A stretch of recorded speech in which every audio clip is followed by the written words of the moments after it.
Assalamualaikum warahmatullahi wabarakatuh. Baik, saya akan menjelaskan materi saya mengenai komputer generasi kelima. Saya berkuliah di STMIK Royal Kisaran dengan mata kuliah Organisasi Komputer dengan dosen pengampu Bapak Muhammad Siddiq, ST MKom.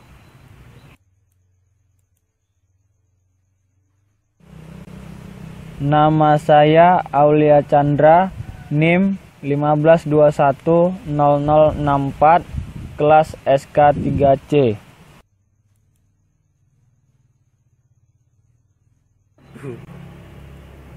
Dengan materi yang pertama latar belakang, yang kedua generasi komputer, yang ketiga ciri-ciri generasi kelima, yang keempat sifat-sifat generasi kelima, dan yang terakhir penutup. Generasi kelima. Saya kuliah di STMIK Royal Kisaran dengan mata kuliah.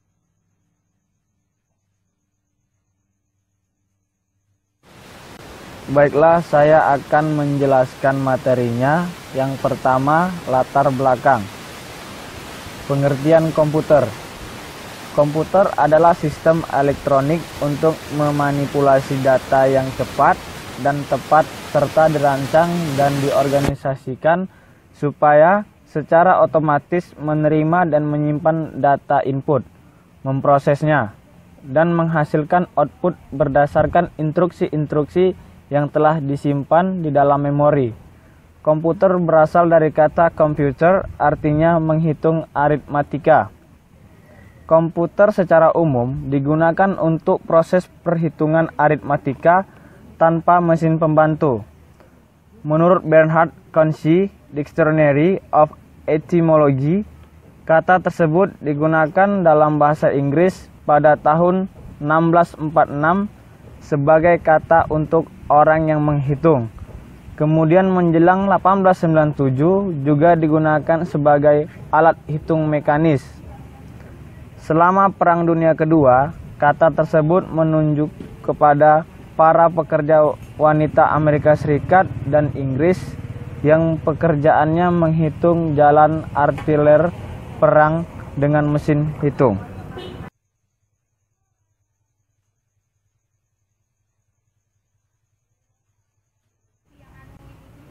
Yang kedua, generasi komputer. Proses perkembangan komputer. Perkembangan teknologi komputer yang dijabarkan di bawah ini terbagi atas 5 generasi berdasarkan atas komponen-komponen yang digunakannya, mulai dari yang berukuran big hingga mikro yang sejalan juga dengan kerumitan komponennya.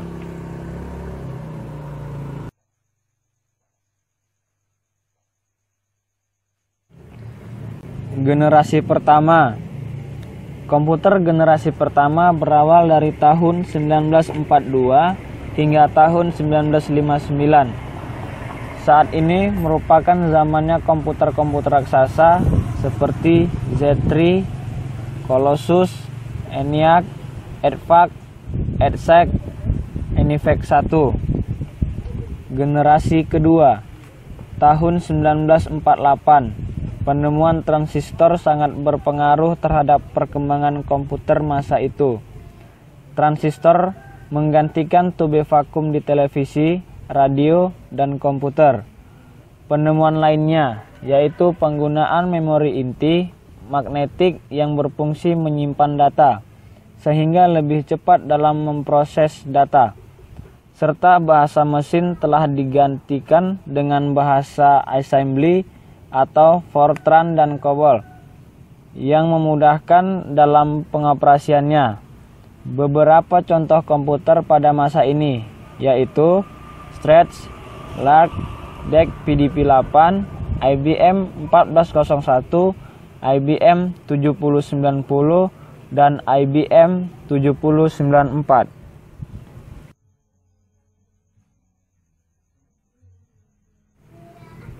Generasi ketiga.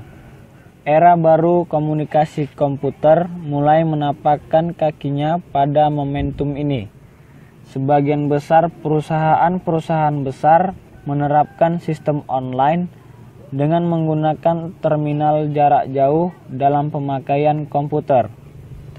Teknologi ini tentunya didukung pula oleh kinerja komputer yang semakin baik dari segi penggunaan hardware maupun software.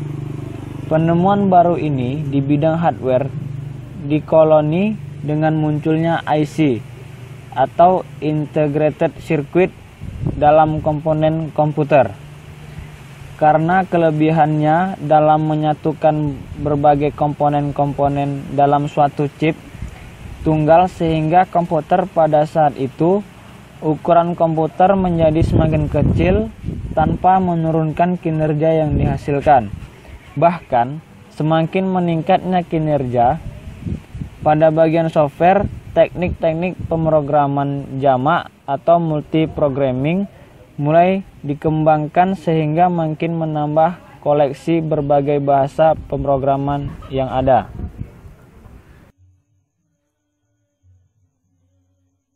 Generasi keempat. Komputer generasi keempat adalah komputer yang kita temui pada saat ini. Komputer yang dalam komponen elektriknya masih menggunakan microchip, walaupun ukurannya dan bahan yang digunakan berbeda. Ukurannya lebih kecil membuat ukuran komputer pun lebih sederhana. Pada periode ini, berbagai IC disatukan menjadi satu kesatuan membentuk komponen yang disebut dengan VLIC, Very Large Scale IC. Penggunaan perangkat lunak yang semakin mudah dan berkembang mulai diterapkan pada komputer-komputer rumahan seperti word processing dan spare headset. Jaringan internet pun makin luas, yang dahulunya hanya dinikmati oleh kelompok-kelompok elit kini sudah bisa digunakan juga oleh masyarakat awam. Penggunaan mikroprosesor kini tidak mutlak lagi digunakan hanya pada komputer, melainkan sudah diaplikasikan pada produk-produk elektronik lainnya seperti televisi dan microwave.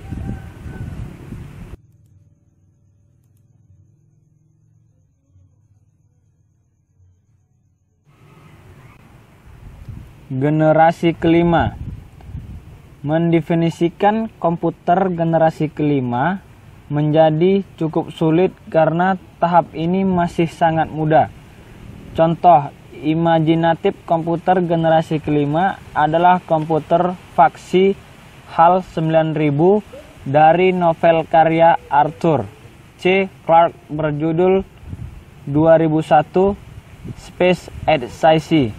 HAL menampilkan seluruh fungsi yang diinginkan dari sebuah komputer generasi kelima.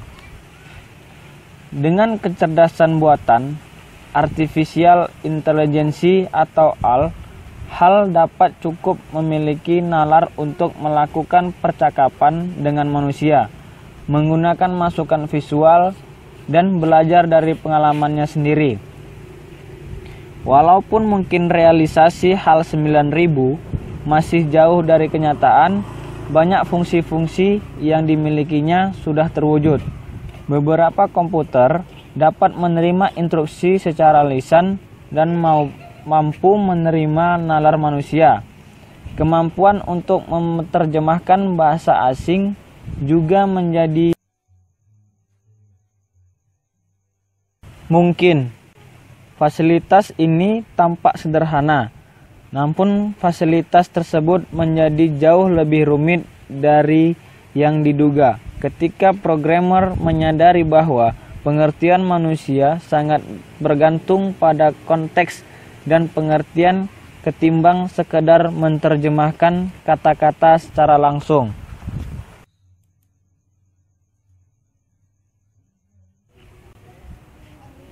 Pada masa ini ditandai dengan munculnya LSI, Large Scale Integration, yang merupakan pemadatan ribuan mikroprosesor yang ditanam pada sebuah mikroprosesor, serta munculnya mikroprosesor dan semikonduktor.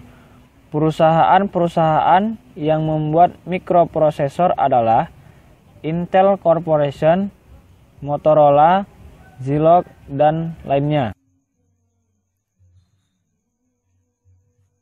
Versi terbaru dari Intel Corporation yang diharapkan dapat menutupi segala kelemahan yang ada pada produk sebelumnya. Di samping itu, kemampuan juga bertambah menjadi 2 GHz. Gambar-gambar yang ditampilkan menjadi lebih halus dan lebih tajam, dan keunggulan lainnya adalah kecepatan memproses, mengirim ataupun menerima gambar juga menjadi semakin cepat.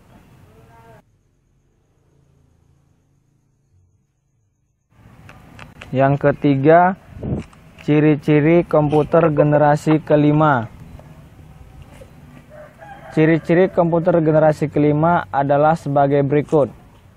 Komputer generasi ini masih dalam tahap pengembangan dan pemakaiannya belum banyak. Pengembangan komputer generasi ini dipelopori oleh negara Jepang. Komponen elektroniknya menggunakan bentuk paling baru dari chip VLSI. Program dibuat dalam bahasa Prolog atau Programming Logic dan LISP atau List Processor.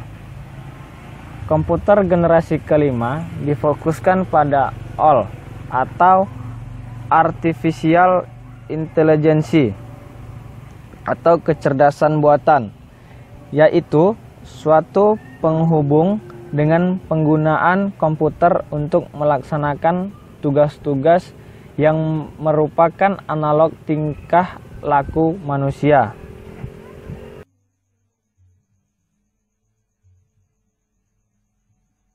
Keempat, sifat-sifat generasi kelima.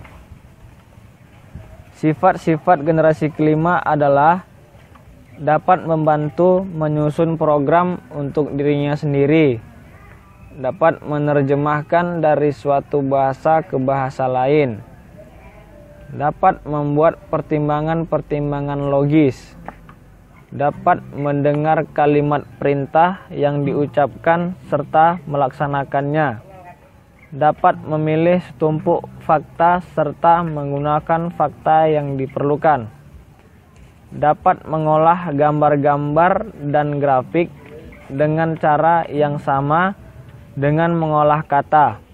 Misalnya, dapat melihat serta mengerti sebuah foto.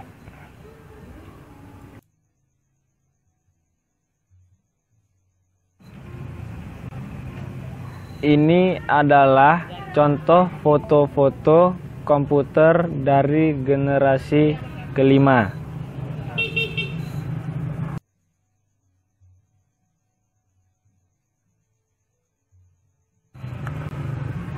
Yang terakhir, penutup. Dari uraian di atas dapat disimpulkan bahwasannya komputer memiliki beberapa fase sebelum mencapai bentuk yang canggih seperti sekarang, yang bertujuan untuk mempermudah manusia dalam mengerjakan pekerjaan kantor dan semacamnya dengan aplikasi dan program yang ada di dalamnya.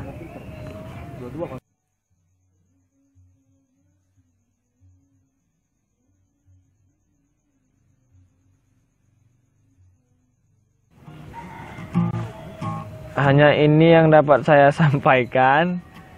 Saya akhiri dengan Assalamualaikum warahmatullahi wabarakatuh. Salam sukses.